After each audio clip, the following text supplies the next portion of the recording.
Hello everyone! This is Kusinirang Bukid. Luto tayo ng lumpiang toge.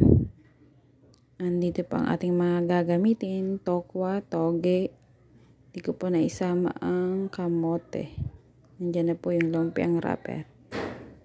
At sa pagkakataong iyan, ako po ay nagigisa na sibuyas at bawang.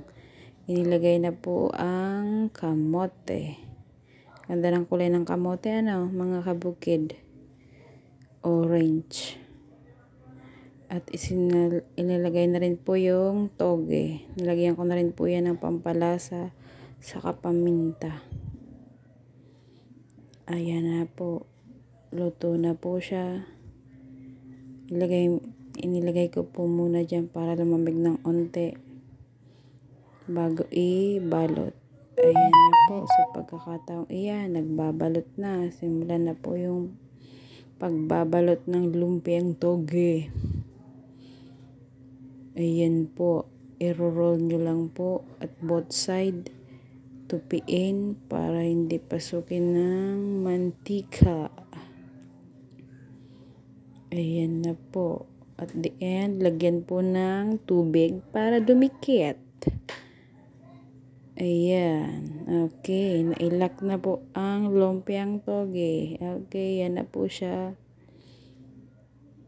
Yan na po ang ating nagawang lumpiang toge. Pipirituhin naman natin. Ayan na. Maluluto na siya. Pag nag-golden brown na siya, ay naman, sigurado luto na iyan. Ayan na po. Alam nyo kung anong masarap na sausawan dito. Ay syempre suka na may pipino saka sibuyas. Lagyan ng onting paminta. Ayan na po. Luto ng ating lumpiang toge. Kuha na kayo mga kabukid. Kuha na po. Ayan na po yung laman. Naman, katakam-takam. Maraming salamat sa panonood. Follow for more.